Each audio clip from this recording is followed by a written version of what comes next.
नमस्कार आदाब। मैं सैयद तकवी। संभल, जी हाँ, एक ऐसा शहर जहाँ की हवा और फिजा खुशगवार थी और बहुत ही ठंडी थी, लेकिन अचानक देखते ही देखते इन हवाओं ने गर्म रुख अख्तियार कर लिया। इतवार की सुबह 35 साल के नईम अहमद जब खाना पकाने का तेल खरीदने के लिए अपनी मिठाई की दुकान से निकले तो उनके छोटे भाई तस्लीम को ये नहीं पता था कि उत्तर भारत के उत्तर प्रदेश राज्य में उनके गृह नगर संभल में तनाव बढ़ रहा है। कुछ ही मिनटों के भीतर तस्लीम को एक फोन आता है जिसे शायद वो अपनी जिंदगी में कभी नहीं भूल पाएगा, जिसमें ये बताया जाता है कि उनके बड़े भाई को पुलिस ने दिन दहाड़े गोली मार दी है। संभल में विरोध प्रदर्शन शुरू हो गए थे जब एक स्थानीय अदालत ने 16वीं सदी की मस्जिद शाही जामा मस्जिद के पुरातात्विक सर्वेक्षण का आदेश दिया था। यह आदेश एक याचिका पर दिया था जिसमें दावा किया गया था कि इस मस्जिद के स्थान पर कभी एक मंदिर हुआ करता था। पुलिस के साथ झड़पों के बीच कम से कम 5 लोगों की गोली लगने से मौत की खबर सामने आई है। पीड़ितों के परिवार और अन्य प्रदर्शनकारियों ने पुलिस पर उन्हें गोली मारने का आरोप लगाया है। पुलिस का कहना है कि बदमाशों ने गोली चलाई और वे गोलीबारी के स्रोत की जांच कर रहे हैं कि आखिर गोलीबारी कैसे हुई। जबकि स्थानीय लोगों ने बताया कि हिंसा के बाद जिला प्रशासन ने इंटरनेट को भी बंद कर दिया, स्कूलों को भी बंद करने का आदेश पारित कर दिया और किसी भी बाहरी व्यक्ति के दाखिले पर पूरी तरीके से रोक लगा दी, क्योंकि पुलिस की कार्रवाई और कर्फ्यू जैसी स्थिति के बीच में बाजार भी बंद रहे। तो भारत के सबसे बड़े राज्य उत्तर प्रदेश में विरोध प्रदर्शन आखिर किस वजह से शुरू हुआ? मंदिर के ऊपर मस्जिद बनाए जाने का दावा कितना अनोखा है और कुछ देश के वरिष्ठ वकील इन सब के लिए देश की शीर्ष अदालत को क्यों दोषी ठहराते हैं? संभल में विरोध प्रदर्शन किस वजह से शुरू हुआ? पिछले 3 सालों में राष्ट्रवादी हिंदू समूहों और कार्यकर्ताओं ने कई राज्यों में याचिकाओं के साथ भारतीय न्यायपालिका को भर दिया, जिसमें इस बात के इल्जाम लगाए गए कि मुस्लिम धार्मिक स्थल हिंदू मंदिरों को ध्वस्त करके बनाए गए हैं। 19 नवंबर को संभल की एक स्थानीय अदालत ने ऐसी ही एक याचिका पर सुनवाई की जिसमें दावा किया गया था कि 1529 में हरिहर मंदिर को मस्जिद में बदल दिया गया था, जिसमें दलील दी गई थी कि भारतीय पुरातत्व सर्वेक्षण ASI को इस स्थल का प्रबंधन और पूरा नियंत्रण करना चाहिए। अदालत ने मस्जिद परीक्षण का सर्वेक्षण करने का आदेश पारित किया जो उसी दिन हुआ। जानकारी के अनुसार कि रविवार की सुबह तड़के दूसरी बार टीम आई और इस खबर ने पूरे शहर में एक दहशत फैला दी। सर्वे टीम में शामिल एक वकील मसूद अली फारूकी ने बताया कि गलत सूचना तेजी से फैलती गई कि सर्वे की टीम मस्जिद के अंदर खुदाई कर रही है और इसमें मस्जिद के आसपास भीड़ जमा हो गई।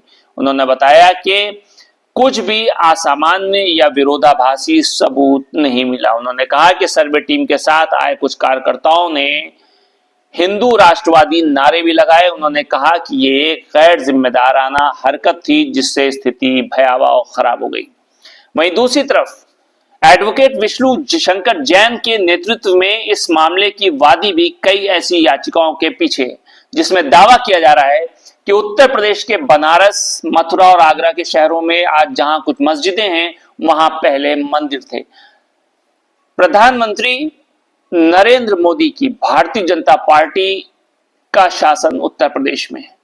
शाही जामा मस्जिद को संरक्षित इमारत का आधिकारिक दर्जा प्राप्त है और इसे पहले राष्ट्रीय महत्व का स्मारक भी घोषित किया जा चुका है। यहाँ 3 महत्वपूर्ण मस्जिदों का नाम लिया जाता है, जिसमें से 2 अन्य हरियाणा और राज्य के पानीपत में और अयोध्या में। उत्तर प्रदेश में ध्वस्त बाबरी मस्जिद मुगल सम्राट बाबर के शासनकाल के दौरान बनाई गई थी। लेकिन सवाल यह कि क्या संभल मस्जिद का सर्वेक्षण कानूनी है? क्योंकि 1991 में भारत की संसद ने पूजा स्थल अधिनियम पारित किया था। इस कानून के अनिवार्य रूप से यह निर्धारित किया गया था कि सभी पूजा स्थलों का धार्मिक चरित्र वैसा ही रहेगा जैसा 15 अगस्त 1947 को था, जब ब्रिटिश भारत और पाकिस्तान में बंटवारा करके चले गए। तो उसके बाद ये कानून आया कि इसको बदला नहीं जा सकता। कानून के लिए भाजपा के नेताओं के नेतृत्व में हजारों कार्यकर्ताओं को अयोध्या शहर में लाने के लिए उस वक्त जन आंदोलन चलाया गया था, ताकि ऐतिहासिक बाबरी मस्जिद के स्थल पर एक मंदिर बनाया जा सके।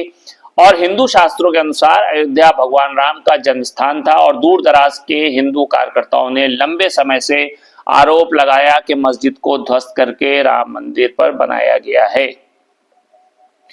कानून 1992 में भीड़ को मस्जिद गिराने से नहीं रोक सका, लेकिन 2019 में जिस जमीन पर मस्जिद थी उसे मंदिर बनाने के लिए एक ट्रस्ट को दे दिया, और मस्जिद के निर्माण के लिए कहीं और जमीन का एक टुकड़ा आवंटित किया गया। भारत के सर्वोच्च न्यायालय ने पूजा स्थल अधिनियम को बरकरार रखा, जिससे ये साफ हो गया कि अदालत उन दावों पर विचार नहीं कर सकती जो आज हिंदू पूजा स्थलों के खिलाफ कार्रवाइयों से उत्पन्न होते हैं। हालांकि जब मई 2022 में प्रधानमंत्री नरेंद्र मोदी के संसदीय क्षेत्र बनारस से इसी तरह का एक मस्जिद के ऊपर मंदिर मामला सुप्रीम कोर्ट पहुंचा, तो तत्कालीन मुख्य न्यायाधीश DY चंद्रचूड़ की अदालत ने पुरातात्विक सर्वेक्षण की अनुमति दी। इसको देखते हुए कि स्थान का कोई रूपांतरण नहीं हो सकता है, उस वक्त चंद्रचूड़ ने कहा कि संरचना का मूल चरित्र हमेशा निर्धारित किया जा सकता है। उसके बाद आखिर में मथुरा की स्थानीय अदालत ने शहर में शाही ईदगाह मस्जिद की जमीन को भगवान कृष्ण के मंदिर के निर्माण के लिए एक हिंदू ट्रस्ट को हस्तांतरित करने वाली याचिका को स्वीकार कर लिया। वहीं दूसरी तरफ एक सीनियर एडवोकेट और ह्यूमन राइट्स लॉ नेटवर्क के संस्थापक कॉलिन गोंजाल्विस ने कहा कि यह मुख्य न्यायाधीश द्वारा किया गया एक बहुत ही खतरनाक उलटफेर था।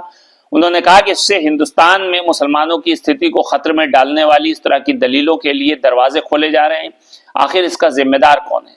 सुप्रीम कोर्ट के वरिष्ठ सीनियर वकील संजय हेगड़े ने कहा कि अयोध्या मामले में फैसला बंद करके जो टॉप अदालत थी, शीर्ष अदालत थी, उसने ये माना था कि सांप्रदायिक बहुसंख्यकवाद के जिन्न को बोतल में वापस बंद कर दिया गया है। हालांकि हेगड़े ने कहा कि बनारस मामले में चंद्रचूड़ की बेबुनियाद टिप्पणियों, जिनकी पार्टियों के वकीलों ने मांग भी नहीं की थी, पूरे देश में आग भड़का दी और नए दावों के साथ जिन्न फिर बोतल से बाहर आ गए। Association for protection of civil rights APCR के राष्ट्रीय सचिव नदीम खान, उन्होंने बताया कि मस्जिदों का सर्वेक्षण राजनीतिक ताकत का साधन बन गया है।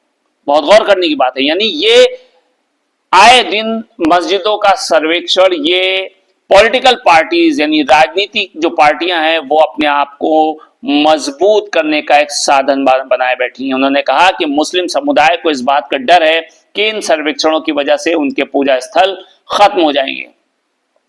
चंद्रचूड़ की टिप्पणियों की वजह से लोग सड़कों पर शायद उस वक्त आ गए और सुप्रीम कोर्ट ने इस हलचल के लिए रास्ता खोल दिया।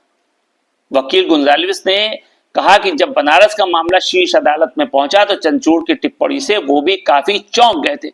उन्होंने कहा कि आग को तुरंत बुझाने के बजाय अब आग को पूरे भारत में फैलाने का काम किया जा रहा है। उन्होंने कहा कि न्यायपालिका ने सांप्रदायिक ताकतों को कानून अपने हाथ में लेने का एक तरीके से लाइसेंस दे दिया है। गौर करें संभल की घटना कि संभल में अपने छोटे से घर में तस्लीम अपने बड़े भाई नईम की मौत के बाद शोक मनाने वालों से मिल रहे हैं। नईम के परिवार में उनकी पत्नी और 4 बच्चे, जिनमें सबसे बड़ा 10 साल का है। उन्होंने बताया कि मेरा भाई प्रदर्शनकारियों में शामिल नहीं था और फिर भी पुलिस ने उसे मार डाला। अब हम किससे न्याय मांगे? याद रखिए, यूनिट न्यूज चैनल कभी भी हिंसा में विश्वास नहीं रखता है। हम कभी भी हिंसा में विश्वास नहीं रखते हैं। इस देश की तरक्की तभी हो सकती है जब हम सब मिलजुल करके एक साथ रहें और एक साथ इस देश को आगे ले जाने का प्रयास करें। जहां भी हिंसा होती है, जो भी राजनीति करता है या राजनीति के तहत जो हिंसा का षड्यंत्र रचता है, उसके ऊपर सुप्रीम कोर्ट को कड़ी नजर रखनी चाहिए और उसे सजा मिलनी चाहिए। नमस्कार।